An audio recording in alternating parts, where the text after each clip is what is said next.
Hello guys. मैं काफ़ी दिनों से एक टॉपिक पे आप लोगों से मैं एक टॉपिक आप लोगों से शेयर करना चाह रही थी। मेरी इनर फीलिंग्स। अभी कुछ दिन पहले अभी फेब चल रहा है ना, 30 जैन को मेरी मम्मी का रात के 1:30 पौने 2 बजे काफ़ी ज़्यादा अचानक से तबीयत ख़राब हो गया। हम लोग घूमने गए हुए थे और उसी दिन लौटे थे। हम लोग 12 सवा 12 के करीब लौटे थे। ये वीडियो एक्चुअली लॉन्ग होने वाला है थोड़ा सा।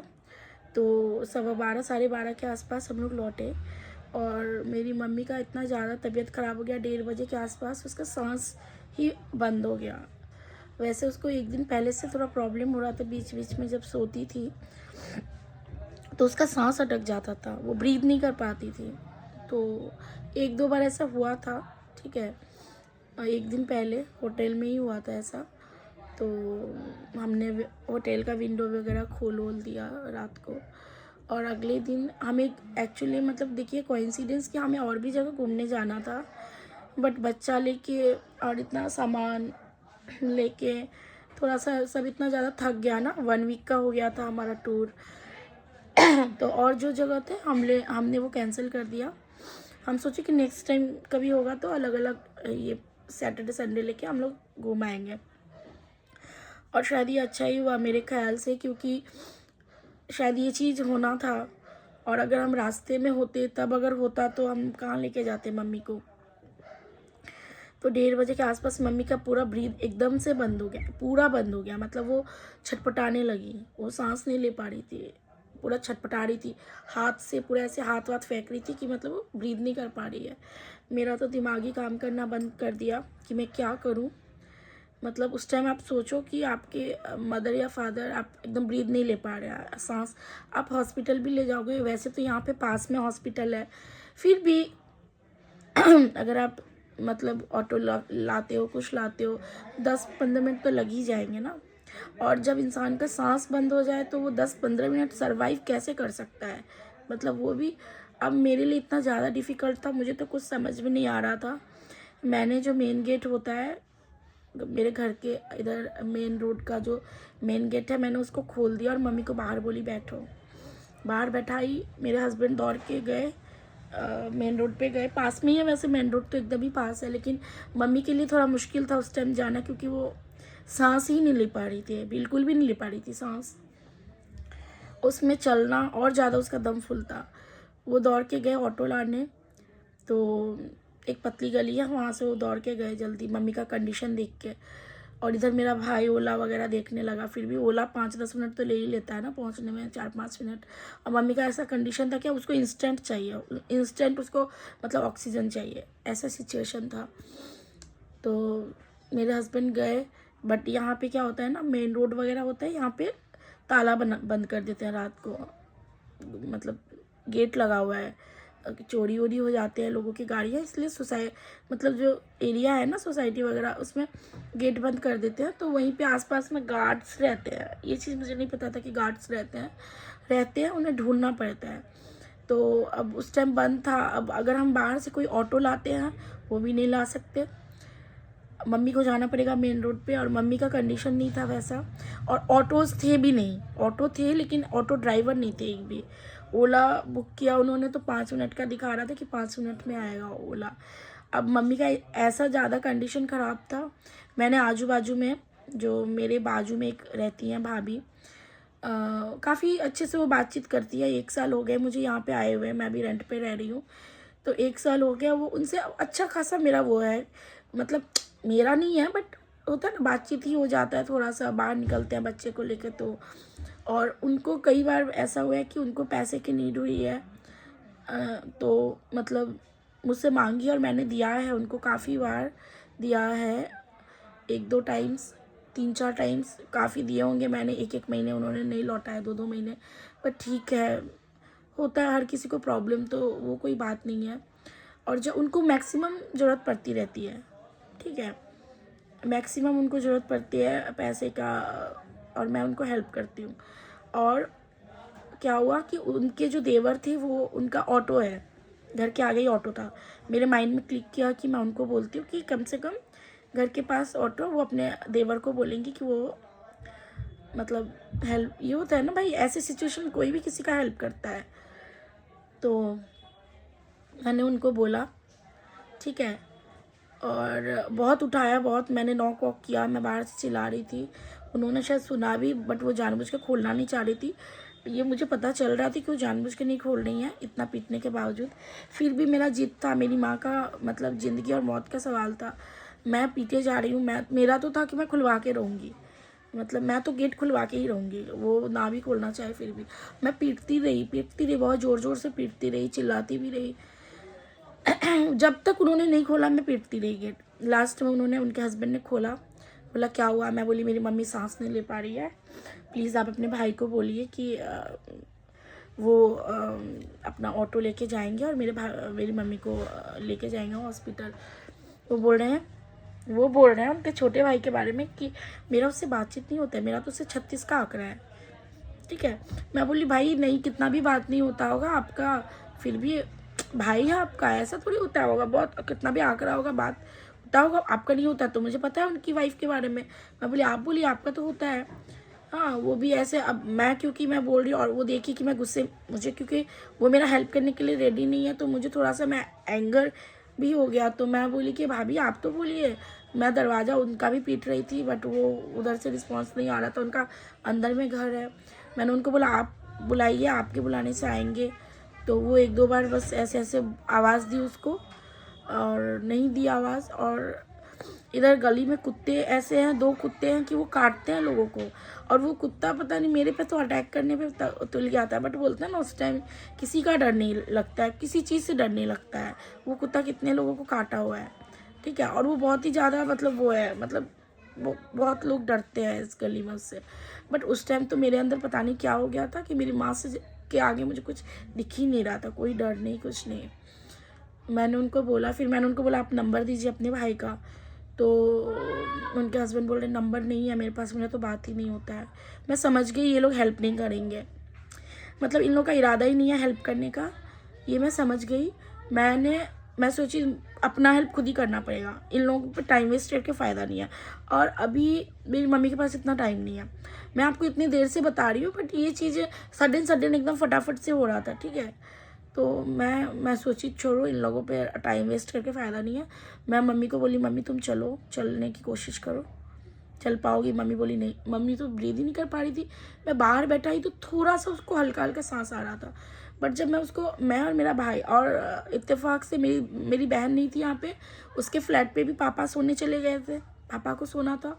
इधर घर में मेन रोड पे एक गेट है, मेन रोड वाला रूम, उस पर मेरी बेटी सो रही थी, मेरा हस्बैंड रोड पे था, मैं और मेरा भाई मेरी बेटी को अकेले गेट में बंद करके, सोचिए मेन रोड के पास है वो गेट पूरा, मतलब मेन रोड से कोई भी वो खोल सकता है गेट, कोई ताला नहीं, कुछ नहीं। मैंने जस्ट बाहर से कुंडी लगाया, मैंने मेरी मम्मी को इस कंधे पे सपोर्ट दिया, मेरे भाई ने एक साइड सपोर्ट दिया, और मम्मी को हम चलवा के ले जा रहे थे। बहुत दूर नहीं था, बट फिर भी मम्मी के लिए बहुत मुश्किल था वो चलना मेन रोड तक। अब मम्मी जो चलने लगी ना, तो मम्मी का और ज़्यादा सांस मतलब और हाँफने लगी एकदम ऊपर तक।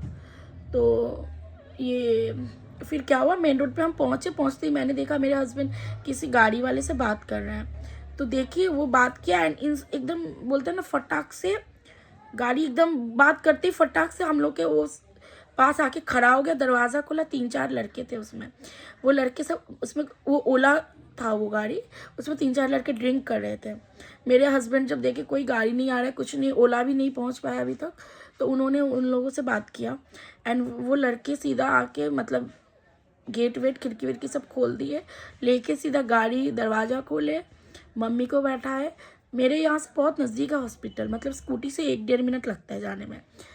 और वो जो इस स्पीड में गाड़ी चलाया उन लड़कों ने, आई डोंट थिंक कि 1 मिनट भी लगा होगा उनको जाते हुए, 2 बजे रात में, मतलब उन्होंने 1 मिनट भी नहीं लगाया होगा गाड़ी से जाते हुए, जो स्पीड में वो लोग।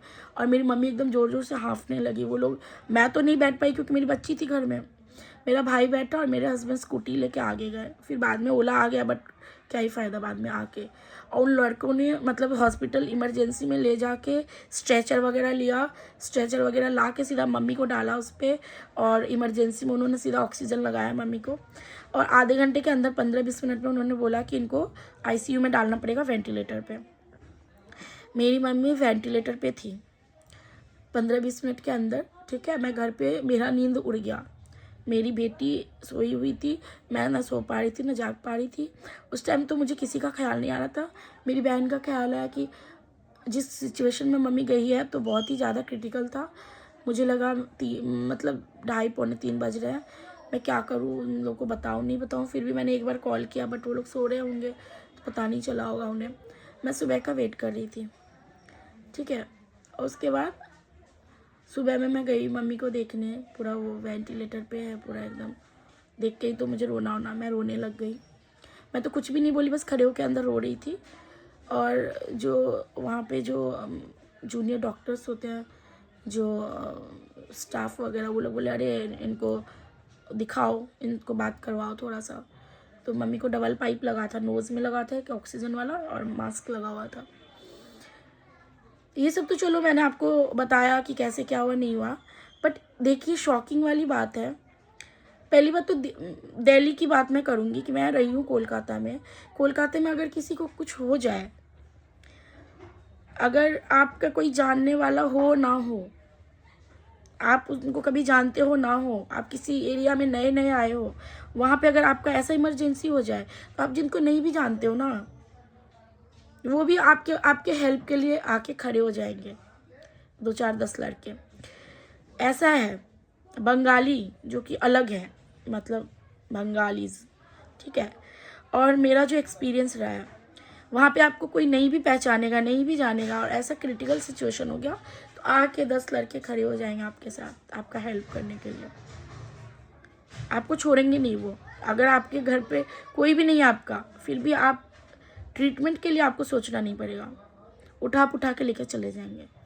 और दिल्ली में ये चीज़ तो मतलब आप मरते भी रहेंगे तो कोई आपका हेल्प करने के लिए तैयार नहीं होगा। ये चीज़ मैं 11 साल से हूँ दिल्ली में, बट मेरा यही है, यहाँ पे कोई किसी के लिए नहीं है। आप सोचिए कि वो हमेशा मेरे से बात करती है, मेरे गेट के आगे खड़ी रहती है, मेरे से ज्वेलरी लेके जाती है, मेरे से ज्वेलरीज लेके जाती है शादियों में, पैसे लेती है उधार।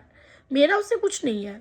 मैं मेरी बच्ची को लेके खिलाने बैठती हूँ, आके बातचीत करती है, मैं बस भाभी भाभी बोलती हूँ। बट वो हमेशा मेरे से हेल्प लेती है। बस वो उस सिचुएशन में जब मेरी माँ मरने, मतलब सांस रुका हुआ है, मेरी माँ को कुछ हो जाएगा, उस सिचुएशन में भी वो लोग रेडी नहीं हुए हेल्प करने के लिए। उनके पास खुद कार है, गाड़ी है। ठीक है, मैंने उस टाइम तो मेरे माइंड में ही नहीं था कि उनके पास गाड़ी है, वो भूल ही गई थी मैं, मेरे ऑटो था दिमाग में। हम लोग अगर उस जगह रहते ना, कोई ऐसे सिचुएशन में रहेगा ना, हम लोग अपना कंफर्ट छोड़ के उसका पहले हेल्प करेंगे, क्योंकि हम लोग को वही शिक्षा मिला हुआ है और हम लोग उसी तरीके से उसी जगह रहे हुए हैं, वही देखे हुए हैं। बट यहाँ पे ऐसा कोई नहीं है, तो मुझे लगता है मैं तो उस औरत से सीधा डिस्टेंस, मैं तो ज़्यादा बात भी नहीं करती हूँ, मैं उसकी तरफ देखती नहीं कि वो मुझे टोके आके सामने से। ठीक है, और दूसरी चीज़ ये कि मेरे इतने रिलेटिव्स हैं, इतने कॉन्टैक्ट्स हैं, कोलकाता, बिहार,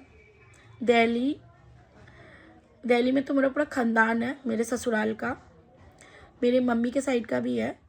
मुझे बहुत बुरा लग रहा है ये बोलते हुए कि ऐसे सिचुएशन में मैंने जब बाद में मेरी मम्मी के वीडियोस डाले, पूरा वो ICU में वेंटिलेटर, वो देख के ही पता चल जाता है कोई इंसान वेंटिलेटर पे होता है। मेरे कितने जानने वाले, मेरे कितने नोन पर्सन्स थे, जो लोग मेरे बहुत क्लोज थे, कोलकाता में भी क्लोज थे और यहाँ पे भी क्लोज हैं, जिन लोगों से, बहुत लोगों से मैंने उम्मीद की थी एटलीस्ट वो लोग एक मैसेज करते मुझे कि क्या हुआ मम्मी को, एक मैसेज करते कम से कम वो लोग कि क्या हुआ तुम्हारी मम्मी को, जो बहुत क्लोज है। मैं जिन लोगों से ज़्यादा वो नहीं है उन लोग की मैं बात ही नहीं कर रही, जो लोग बहुत क्लोज रह चुके हैं और हैं, वो लोग एक मैसेज भी नहीं किए मेरी मम्मी के लिए कि क्या हुआ। मेरे फैमिली में किसी ने नहीं किया, ना मेरे ससुराल साइड, मायके, मेरे मायके के साइड मेरी 2 मौसियों के अलावा, मेरी 2 मौसी है जो हमेशा फ़ोन करती है, एक मेरी मौसी है जिनसे बहुत ज़्यादा बात नहीं होती, वो कोलकाता में रहती हैं। उनसे बहुत बात नहीं होती है मेरी मम्मी की और हम लोग की भी, बट उनको भी पता चला तो उन्होंने भी कॉल किया 2 दिन, अनएक्सपेक्टेड। ठीक है, तो वही होता है। बहनों के अलावा मुझे लगता है दुनिया में, फैमिली का तो मैं छोड़ दो, मेरे जितने भी, मेरे कॉल नहीं किया मेरी मम्मी के लिए ऐसे सिचुएशन में जब वो वेंटिलेटर पे है। ये पता है वेंटिलेटर से इंसान आ भी सकता है, नहीं भी आ सकता है। मम्मी का जो कंडीशन था, मुझे लग रहा था पता नहीं क्या होगा, शायद वो आएंगी कि नहीं आएंगी। मुझे कम उम्मीद था। मेरे हस्बैंड डरे हुए थे मेरी मम्मी का सिचुएशन देख के, मैंने उसको इतना ज़्यादा वरीड देखा। और मेरे इतने रिश्तेदार, रिलेटिव्स, और मेरा ऐसा है नेचर है कि मैं अगर किसी का कोई वीडियो कुछ देख लूँ कि कोई ऐसा है, मैं इंस्टेंट मैसेज करती हूँ, इंस्टेंट कॉल करती हूँ लोगों को। और लोगों ने मैसेज देखा, सीन किया, उनका नाम शो हो रहा है, उनका नाम शो हो रहा है कि उन्होंने देखा मैसेज, और लोगों ने एक बार मैसेज भी नहीं किया। मैं कॉल नहीं बोल रही हूँ, बहुत, चलो आजकल सब बहुत बिजी है। एक रिप्लाई, वो उस फोटो पे या उस वीडियो पे एक रिप्लाई डाल देते, क्या हो गया? 1-2 लोगों के अलावा किसी ने नहीं किया। मैंने कभी सोचा भी नहीं था कि मेरे इतने बड़े कांटेक्ट में ऐसे लोग भरे हुए हैं। और जिन लोगों का मैं कभी भी अच्छा बुरा सुनी हूँ तो मैंने पूछा है, बट अब मैं, शायद मेरी मम्मी नहीं आती, शायद मेरी मम्मी मर जाती तब शायद वो लोग पूछते, या जो मेरे रिश्तेदार यहाँ पे हैं जिन्होंने मेरी मम्मी के लिए नहीं पूछा, शायद वो आते मेरी मम्मी को देखने के लिए। जब मेरी मम्मी नहीं आती, वापस इस दुनिया में नहीं रहती, तब जरूर वो लोग आते पूछने। मेरे हस्बैंड, मेरे और मेरे पापा भाई के अलावा मेरी मम्मी किसी हॉस्पिटल में कोई मिलने नहीं आया, यहाँ पे मेरे इतना बड़ा फैमिली होते हुए। तो मुझे लगता है ना, कुछ नहीं है, कोई नहीं है आपका। आप एक कंफ्यूजन में हो कि लोग आपके, कोई नहीं है आपका। और मुझे बुरा लग रहा है, ये कुछ लोग ऐसे हैं जिनको मैंने पूछा है, उनके ऐसे सिचुएशन में, उनकी माँ, उनकी बहन, उनके फैमिली में कोई बीमार हुआ, मैंने पूछा है उनको, कॉल किया है, मैसेजेस किया है, वरीड रही हूँ मैं उनको लेके। उन लोगों से मैंने एक्सपेक्ट किया था, बट ठीक है, अब मैं बहुत ही स्ट्रांग हूँ और मैं समझ चुकी हूँ हम लोगों के अलावा कोई एक हाल चाल पूछने वाला भी नहीं है। बाकी चीज़ें छोड़ दीजिए, एक हाल चाल, एक मैसेज नहीं किया जिन्होंने मुझे, लोगों ने मैसेज भी नहीं किया स्टेटस देख के मेरे मम्मी का, जो लोग इतना अच्छे से जानते हैं। और जो लोग नहीं भी जानते, तो मेरे से जो लोग जुड़े हुए हैं, जो मेरे ससुराल के लोग हैं, मेरे फैमिली के लोग हैं, जो मेरे से जुड़े हुए हैं, उन लोगों ने एक कॉल नहीं किया। इतना वो लोग बिजी हैं दुनिया में अपने, और दिखाते हैं कि हम बहुत अच्छे, हमारा तो बहुत अच्छा रिलेशन। मैं सोच ली हूँ, समझ ली हूँ, अब तो मेरा भी ऐसा ही रहेगा लोगों के साथ। कुछ भी दिख जाए मुझे सामने से, मैं तो रिएक्ट ही नहीं करूँगी। मैं बहुत दिनों से सोच रही थी इस मैटर पे मैं वीडियो बनाऊँगी। ठीक है, थैंक यू। बस यही बोलूँगी कि दिल्ली वाले लोगों के पास दिल नहीं होता है। ठीक है, बंगालीज कुछ भी होते हैं, बंगाली लोग बंगाली हैं, लेकिन वो लोग हमेशा आपके लिए खड़े रहते हैं। ये मेरा काफ़ी सालों का मेरा एक्सपीरियंस है। कोलकाता में दिल है, यहाँ पे लोगों के पास दिल नहीं है। हमारा इतना बड़ा कांटेक्ट होते हुए भी, मतलब मेरी मम्मी के साइड के, मेरे ससुराल के साइड के लोग, मेरे पापा के साइड के लोग, जिस जगह हम लोग रह चुके हैं सालों, कोलकाता में,